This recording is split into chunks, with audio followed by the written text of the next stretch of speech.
let's get started. This is, by the way, the book I'm reading at the minute. It is Silent Patient by Alex Michaelides something. It's a really good book. I'm not done with it, but I've heard so many good things about this book, and I'm so excited to finish it. It's like a plot twist waiting to happen, and I cannot wait to unravel it. The next book I bought is Claire McIntosh Hostage, which is a really, really intriguing book. It is a thriller. And I'm gonna read the behind of every book. You're on board the first non-stop flight from London to Sydney. It's a landmark journey and the world is watching. Shortly after takeoff, you receive a chilling anonymous note. There are people on this plane intent on bringing it down, and you're the key to their plan. You'd never help them, even if your life depended on it. But they have your daughter, so now you choose. Do you save hundreds of lives, or the one that matters the most? I think that is such an intriguing ultimatum there at the back. And I can't wait to unravel more of this novel, because so far into it I'm like 100 pages in. It's so good. It's so good. By the way, we need to take a little moment for my bookmark. It is the cutest bookmark you will ever see. I got it at Talian, which is a German bookstore chain. Oh my gosh. You've never seen a cuter bookmark, I promise you. This bad boy is gonna be with me for the end of my life. I will never lose it. It is so stunning. Okay, the next book that I purchased, I've heard so much about his author, Ollie Hazelwood, so I wanted to test out her book, and this one is Checkmate. I read a couple pages already, and it is basically about this girl called Mallory. In the past, she used to play chess, and then one day she plays chess against this previous grandmaster, and she beats him. Of course she beats him. And then he gets probably really salty and whatnot, but that's the part. I haven't got further than that. Anyways, I'm gonna read the behind of this one. Mallory Greenleaf is done with chess, of course, until the boy comes along. Now, I know what you're thinking.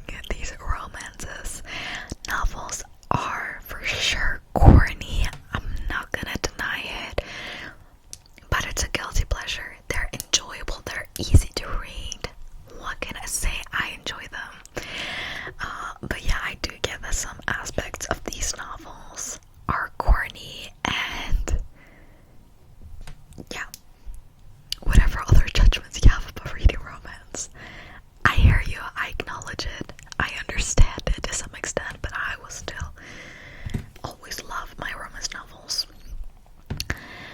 Every move counts nowadays. After the sport leads to the destruction of her family 4 years earlier, Mallory's focus is on her mom, her sisters, and the dead-end job that keeps the light on. That is, until she begrudgingly agrees to play in one last charity tournament and inadvertently wipes the board with a notorious king and killer. What a name! Nolan Sawyer, current world champion and a reigning bad boy of chess. Okay. Nolan's lost to an unknown rookie shocks everyone.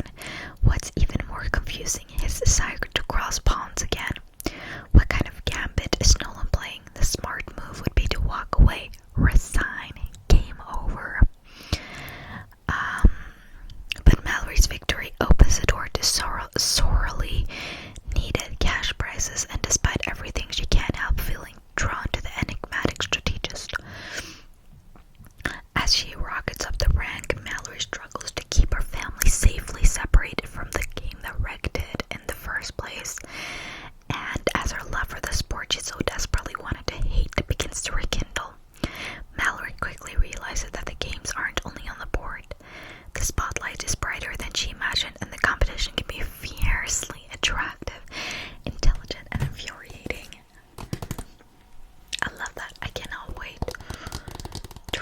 this one.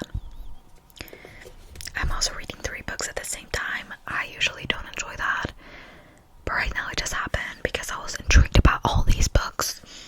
But usually I will read one book that finishes, then after the next one. Okay, the next book I got is the Thursday Night Murder Club. I heard so much about these books, so I had to purchase them. I know it's a series, but I only got the first book for now, but I will buy the next books if I like the first one. In a peaceful retirement village, 4 unlikely friends meet up once a week to investigate unsolved murders. But when a brutal killing takes place on their very doorstep, the Thursday Murder Club finds themselves in the middle of their first live case. Elizabeth, Joyce, Abraham, and Ron might be pushing 80, but they still have a few tricks up their sleeves. Can our unorthodox but brilliant gang catch the killer before it's too late?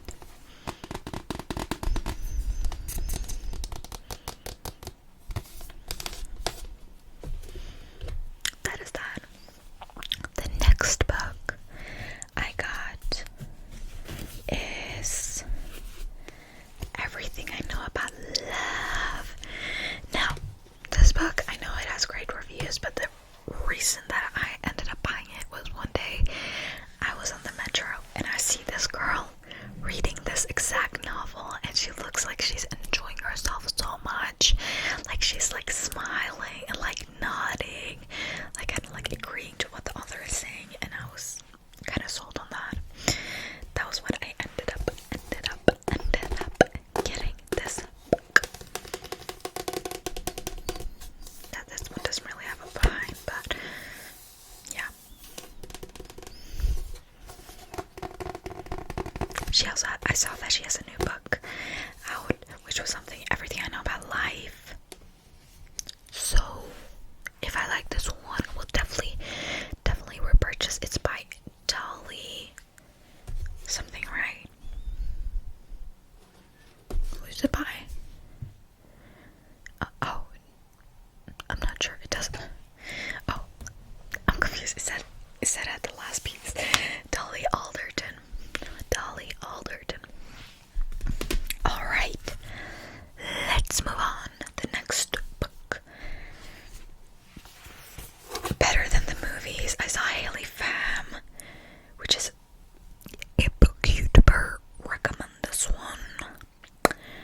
And that was what it took. I didn't even read the back of it. I just bought it when she recommended it. That's how easily influenced I am. But yeah. Lil Bucks Bomb has always, that's a bit hard. That's a weird name, but okay. Has always known that Wes Bennett was not boyfriend material. You would think that our next door neighbor would be a prime candidate for romantic comedy fantasies. But Wes has only proven himself to be a pain in the butt ever since they were little. Wes was the good to put a frog in our Barbie dream house. The monster who hid a large land gnome severed head in their little homemade neighborhood book exchange. Flash forward 10 years from the great gnome decapitation. It's Liz's senior year, a time meant to be rife with milestones perfect for any big screen, and she needs Wes's help. See, Liz's forever crush, Michael, has just moved back to town, and horribly, annoyingly, he's hitting it up with Wes. Meaning that if Liz wants Michael to finally notice her and hopefully be a prom date, she needs Wes, and he's in. But as Liz and Wes scheme to get Liz her magical prom moment, she's shocked to discover that she actually likes being around Wes. And as they continue to grow closer, she must re-examine everything she thought she knew about love and rethink her own perception of what happily ever after should look like. So yeah, that seems very intriguing. And of course, I also got her next book that they had at the bookshop, which is Betting on You. I really love the bright colors that the fantasy books tend to have. While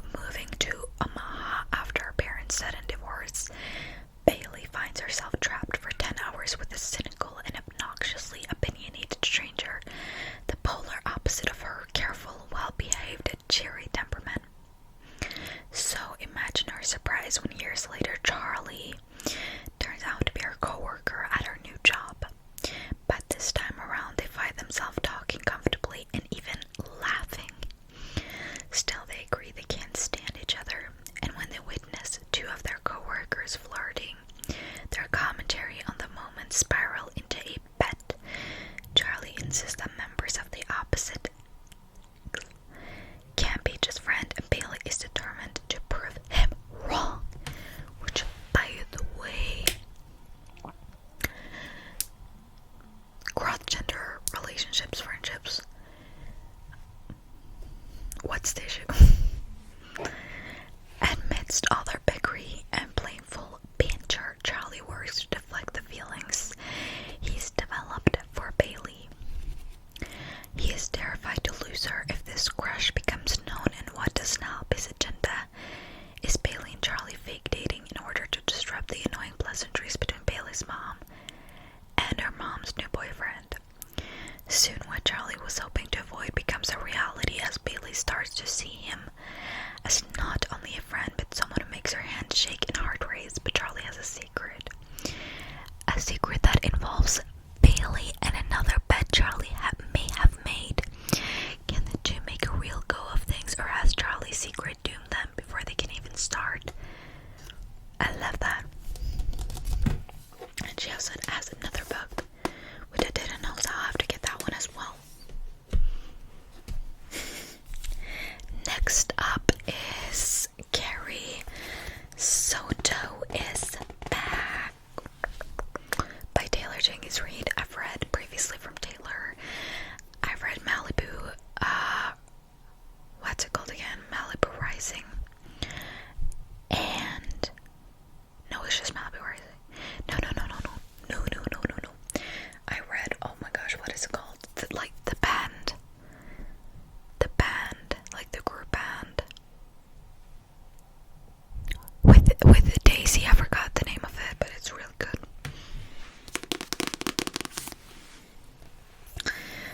This is the book. I can't wait to read it. I loved all her previous two books that I have read. Oh, it's called Daisy Jones and the Six. I've read that one. It was amazing. I totally recommend it. Carrie Soto is the greatest player the world has ever seen. But 6 years after her last match, she watches a young British tennis player steal her world record, and Carrie knows she has to go back and reclaim her rightful place at the top, even if the world does not believe in her, even if it almost breaks her. This is a story about the cost of greatness and the burden of fame. The fight for a place in history is about to begin. Now, Carrie Soto was like a small part of Malibu Rising as well, so like I think that's a character that's gonna be so interesting to delve more into, because I think she's a super interesting character that just has so much to explore. Okay, next book is called If Only I Had Told Her by Laura Nowlin Nolan.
mysterious captors who bring her food but never speaks?